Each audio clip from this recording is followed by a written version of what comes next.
I will remove my mask so you all can understand me. The mandate is over today, and we're still working on separation, but it's nice to have the mask off a little bit.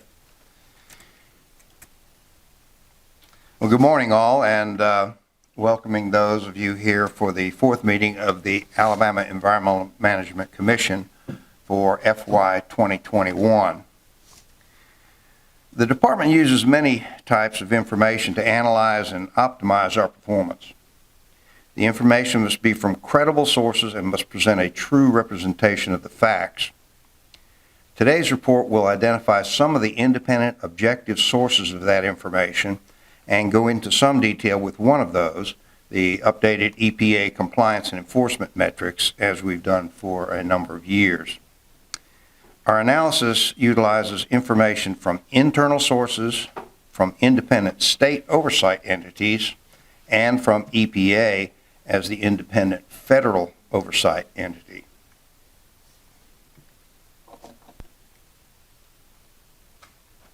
Here are a few of the more important internal sources of information we use to analyze our performance. Our internal independent Office of Environmental Quality regularly evaluates various operational quality measures throughout the department, including compliance with standard operating procedures. 30 different types of assessments are performed internally. Another way we measure our performance is measuring how well the department does in achieving our strategic and annual operating plans. A progress report is provided before each commission meeting with an annual recap at the beginning of each fiscal year in my report at the October commission meeting.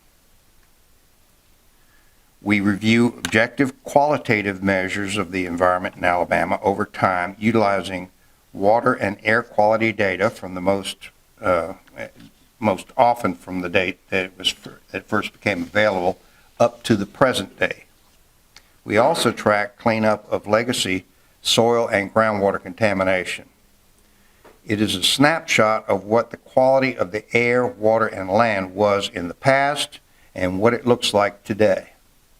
It covers ambient air quality and water quality, impaired water bodies, drinking water quality, and remediated contaminated land. It's a report card, if you will, on whether the environment in Alabama is actually improving. This type of data is not generally accessible for other states, so state-to-state comparisons are not feasible. I present this State of the Environment in Alabama report periodically to you and anticipate the next update to be at the June Commission meeting. Moving up to the state level, the department regularly analyzes performance using audits and operational reviews by various state oversight bodies, including the state auditor, the examiner of public accounts, the state comptroller, and the Department of Finance. When we look at departmental performance measures against the rest of the nation, natural questions to consider are, is the quality of our permits comparable to the rest of the nation? Are our inspections as comprehensive as other states? Are our inspectors identifying violations as they should? Are our labs finding what they're supposed to? Are we taking appropriate enforcement actions? Are we administering the various programs properly? In other words, who is looking over our shoulder to make sure we are not just operating a subpar organization whose results are misleading? When comparing ourselves to the rest of the states, we rely on federal oversight of our programs and performance analyses from EPA. EPA performs regular targeted audits and reviews of ADEM divisions and branches, including air programs, such as our Clean Air Act Title V, PSD, and asbestos programs. Also look at our inspection quality and performing technical systems audits of our ambient air monitoring and field operations. EPA audits and reviews our water program, including NPDES permit quality and inspection quality, public drinking water systems supervision and enforcement, our drinking water internal and external laboratory certification through our Field Operations Division, and along with NOAA, the ADEM Coastal Program. EPA audits and reviews our hazardous waste programs, looking at our RCRA inspection quality and the CERCLA assessments and site investigations we do. Also the groundwater program and USD Trust Fund. It looks at our drinking water state revolving fund and clean water state revolving fund loan programs, auditing their financial activities, as well as auditing for compliance with regulations. Each year, EPA and ADEM negotiate work plans tied to EPA funding of the programs delegated to the department. Annually, EPA performs an analysis of whether the air, water, and hazardous waste program grant commitments have been met. EPA periodically performs what are known as state review framework audits of the department. This type of audit covers the air, Title V, NPDES, drinking water, and hazardous waste programs. It provides narrative feedback on various program elements individualized for each state, so national averages and state-to-state comparisons are not typically available. The SRF audit, this is State Revolving Fund audit, examines data completeness, accuracy, and timeliness, inspection coverage and quality, identification of violations, timely enforcement, penalty assessment, and return to compliance. Our State Review Framework Audit Report is available to the public on the department's website. As you can see, there's extensive internal and independent external oversight of the department's activities. Altogether, the department has more than 70 different independent audits and reviews of its activities. Some of those are every 3 years, some are every year, some are twice a year. Those audits and reviews accurately tell us how we are doing. They show us where we can improve. And with the exception of our extensive internal audit program, other states have similar independent audits and reviews, so there is every reason to have confidence that the comparative metrics generated from them that we review with you are accurate and valid. That brings us to the EPA-generated compliance and enforcement metrics we'll be examining today. Analyzing the rates of compliance with permits and the rate of necessary enforcement actions for our regulated industries in Alabama compared to the rest of the nation is an important way we measure our performance. This EPA-provided analysis examines the air, NPDES, drinking water, and hazardous waste programs. The tool uses standard, quantifiable metrics that allow for state-to-state comparisons and the development of national averages. As you may recall from years past, the format for reviewing each program's metrics is to look at the size and composition of the universe of regulated facilities, then to compare the rate of inspections, informal enforcement actions, and significant non-compliance compared to the rest of the nation. This format was chosen to highlight that our objective is for the regulated facilities to comply with the requirements of environmental permits and regulations issued by the department. By looking at non-compliance metrics, we are in effect looking at compliance. We speak of compliance and enforcement. When we speak of compliance and enforcement, we're referring to compliance with permits developed by the department in accord with carefully developed environmental standards, and enforcement actions when conditions in those permits are not met. Now to the established slides, to the dashboard slides that analyze compliance with and enforcement of environmental permit requirements. First, we look at the size of the regulated universe for each of the 4 programs.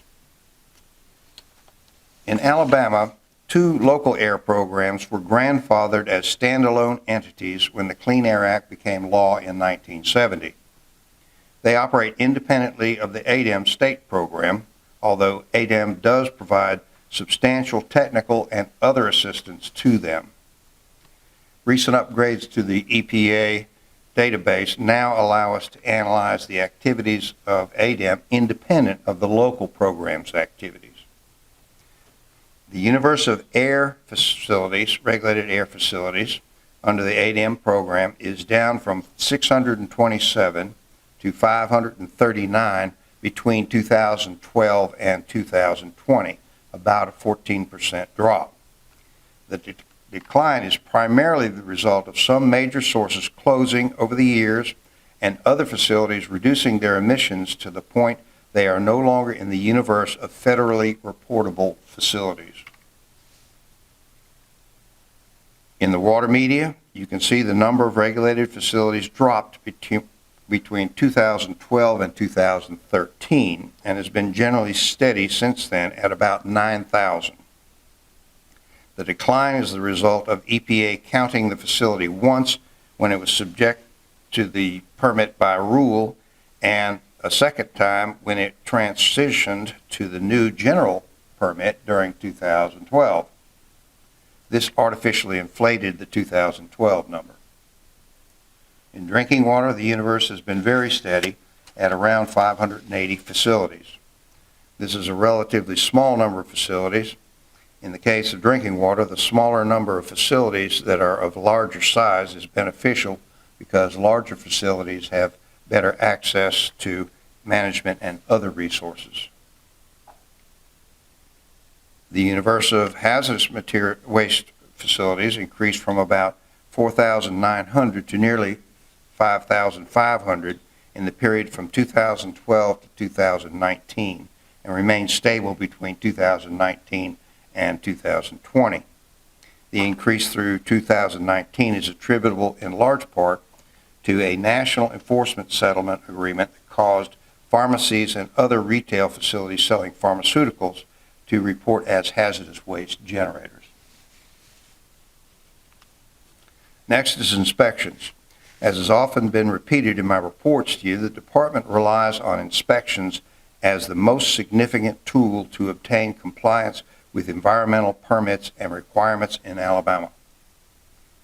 Independent research supports this concept, as will upcoming data showing our results. The following graphs will show inspection rates for each of the 4 media. The different programs have different names for the inspection activities, such as full compliance evaluation, or facilities inspected, or site visits, or inspection coverage, due to the slightly different terminology used in the various federal enabling statutes. The graphs will use the term inspection for all media. There will be one inspection graph for each media showing the inspection rate of all regulated facilities, and a second inspection graph will show the inspection rate for the largest regulated facilities in the media, except for drinking water. The large facilities are the ones that typically have the greatest potential for adverse impact on the environment and are therefore important to look at closely. Data on inspection of the largest facilities in the drinking water media is not broken out in reports submitted to EPA, so there will be no second inspection graph for drinking water. Here in Alabama and throughout the nation, inspections is the area most affected by COVID-19. Since inspection often requires close interpersonal contact in the field, the number of inspections declined in 2020. You'll see that decline in both our state numbers and national averages. The blue bars represent the inspection rate of all facilities during the last 9 years for the department's air program. The dashed red line represents the average inspection rate for the nation. The state and national averages dipped in 2020. As you can see, Alabama continues to have an inspection rate that is about 3 times the national average, and with the exception of 2020, shows a fairly flat trend, slightly over 98%. Looking at just the largest regulated facilities in air, there's a similar pattern of inspections in recent years, with the exception of 2020, at about 100%, which is again about 3 times the national average. The green bars for the water program consistently show an inspection rate for all facilities that is about 2.5 times better than the national average shown by the red dashed line. As you can see, there has been a favorable trend over the years. For the largest regulated facilities in water, the inspection rate has been trending higher in recent years and is consistently higher than the national average. The orange bars for the drinking water program show an inspection rate for all regulated facilities that is typically about 3 times the national average shown by the red dashed line.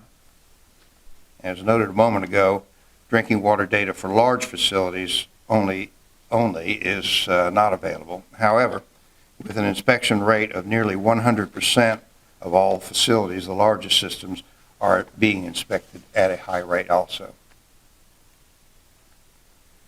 Closing out inspections, the brown bars for the hazardous waste program show a rate for all inspections that is 2 to 3 times the national average. During 2020, the inspection rate did not drop off proportionately to the same degree as the rest of the nation. For treatment, storage, and disposal, abbreviated TSD facilities, and large quantity generators in hazardous waste, the inspection rate has been trending higher in recent years and is about twice the national average. Both the hazardous waste inspection graphs reflect the increased emphasis on inspections to address our higher than desired instances of significant noncompliance. The enforcement group graphs highlights the second most important element after inspections in our strategy to achieve compliance. It's been our strategy to utilize education, including informal enforcement, to obtain a higher level of compliance. Research has shown that inspections and technical assistance, which is education, are the biggest contributors to compliance. Most violations are not intentional. They are many times the result of either not knowing what is required under the permits, accidents, or mistakes. Informal enforcement is one form of education that helps avoid those situations.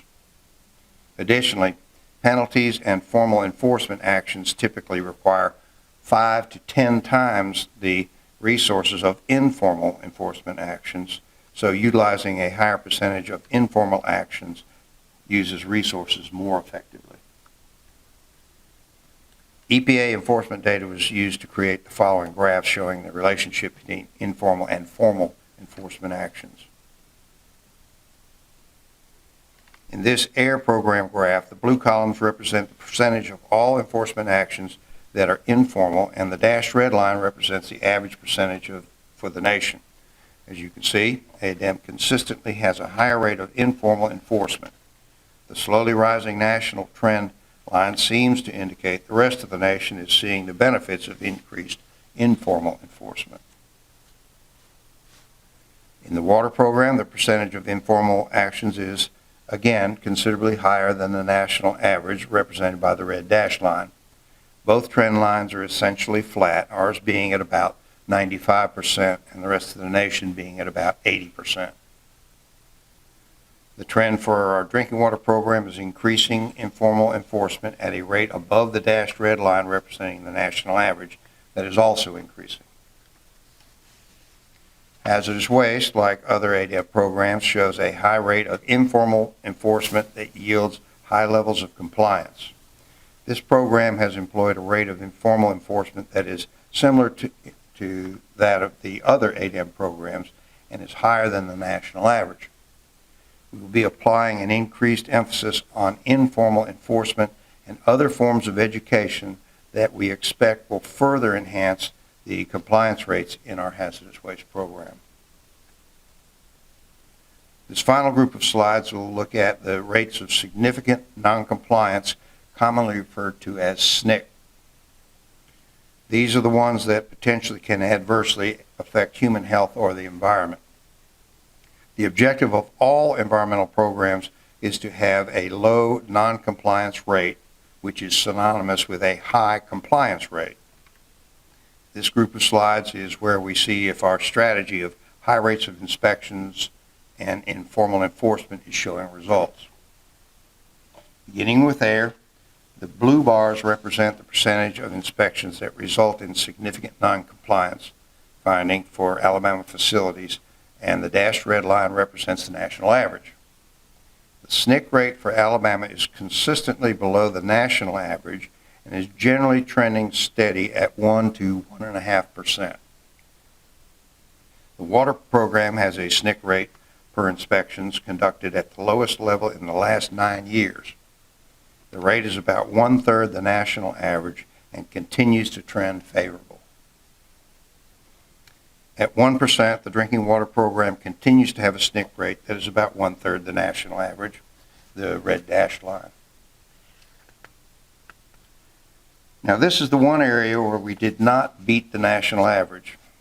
As you can see, in the hazardous waste program, we are above the national average in the percentage of inspections showing incidents of significant noncompliance when we want to be below the national average. The hazardous waste program primarily focuses on managing hazardous waste handling sites, overseeing measures to prevent new hazardous material releases, and remediating past hazardous material releases. For decades, we have had no substantial new hazardous waste sites created in Alabama, and many legacy sites have been cleaned up. However, in the hazardous waste program, incidents of noncompliance classified as significant do occur. They typically involve exceeding the maximum number of days a hazardous waste can be stored at a location, and or repeated occurrences of minor violations such as poor record keeping and labeling. At a rate of 9%, this graph represents 11 facilities in significant noncompliance out of a universe of 120 major facilities inspected. Importantly, none of the SNCs in Alabama has been found to result in harm to human health or the environment. In order to reduce the hazardous waste SNC rate in the future, we are implementing a stepped-up targeted education program, including video format instruction on the most common violations and how to avoid them. The program will also involve one-on-one training sessions with the treatment, storage, and disposal facilities, which are the largest hazardous waste handlers, as well as their joint sessions with their downstream customers that represent the next largest handlers. We will continue to address all violations with appropriate enforcement actions. Okay, to summarize, the number of regulated facilities in Alabama is generally steady with some variation by media. High inspection rates are being implemented across all programs. The department emphasizes informal enforcement, which is a form of education. Alabama has low rates of significant noncompliance compared to the rest of the nation in our air, water, and drinking water programs. An enhanced inspection and instructional program for the facilities covered by the hazardous waste program is being implemented to reduce the rate of significant noncompliance. And overall, the department outperforms the rest of the nation in compliance and enforcement with long-term trends in key metrics that are generally favorable. These metrics are consistent with the trends in non-statistical environmental quality measures over many years, highlighted in my periodic reports on the state of the environment in Alabama. They are also consistent with EPA, regulated industry, and independent research groups finding that Alabama is one of the top environmental performers in the nation. While the state overall has an enviable environmental record, there are serious environmental issues occasionally that can and do cause great concern in local communities. Typically, each year there are several. This year, significant concerns with coal ash, per and polyfluoroalkyl substances, and the application of certain byproduct materials have been expressed by citizens. We address these in regulatory programs and enforcement actions and cover them in my reports to you and in news releases. Okay, next, in keeping with the department's commitment to encourage our personnel to continue to have their professional development, I'm pleased to recognize Skylar Sanderson in our Air Division, who has completed the rigorous process to earn the designation Professional Engineer. He's unable to join us today. That's his picture up there. But Skylar, we're stronger organizations because of your work. Job well done, and we appreciate your work. On a different topic, I'm pleased to report that EPA's progress in cleaning up soil contamination in the North Birmingham area. All but a very few of the more than 2,000 individual sites in the area have been tested for contamination. About 1/3 have shown contamination at a level warranting removal of a layer of soil. More than 80% of those contaminated sites have been cleaned up. The cleanup will be complete in about 2 years. This is good news for the residents of the Collegeville, Fairmont, and Harriman Park areas near 35th Avenue in Birmingham. They now can gain the peace of mind they have sought for so long. EPA progress confirms that the removal action is the most efficient and effective method for addressing the contaminated fill material deposited in the area many years ago in an attempt to mitigate flooding. Other approaches to addressing the contamination would have delayed the progress by years, if not decades.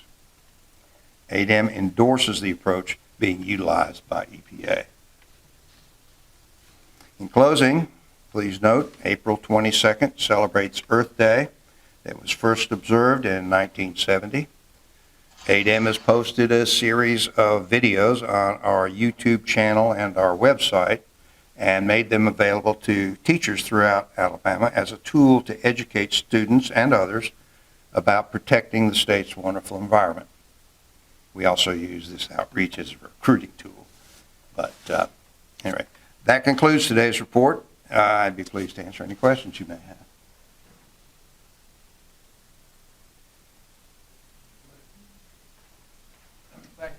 Okay, thank you. The chairman's report, we have been extremely well informed by the department, and we appreciate Robert, Debbie, and the director for keeping us that way.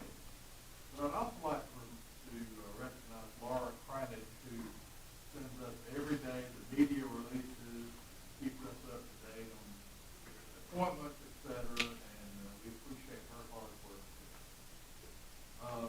Next item is item 4, consideration of adoption of a proposed amendment to ADEM Administrative Code 335-7, Water Supply Program Regulations. Let's call the department.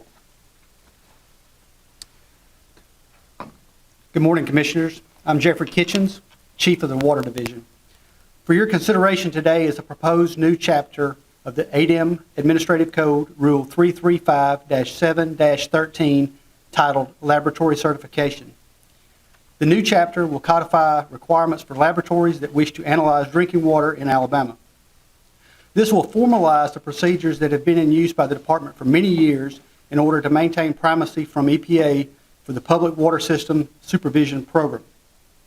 Notice of this rulemaking was published on January the 24th, 2021, and a public hearing was held on March 11, 2021. No comments were received during the public comment period or the public hearing. We respectfully ask for your favorable consideration of the proposed rule, and I'd be happy to answer any questions that you may have. Are there any questions for the department? All right. I'll entertain a motion to accept the rule changes as proposed. I move to adopt the proposed amendment. Second.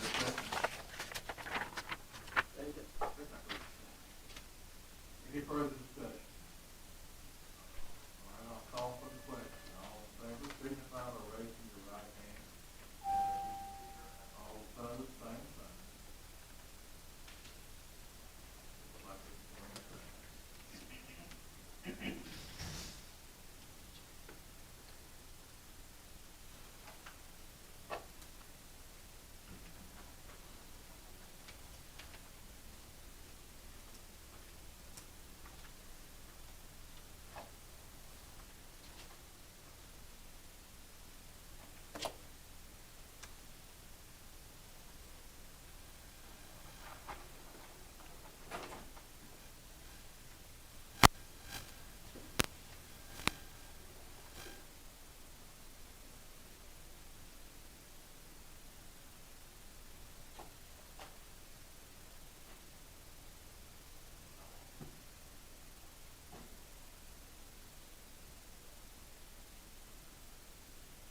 public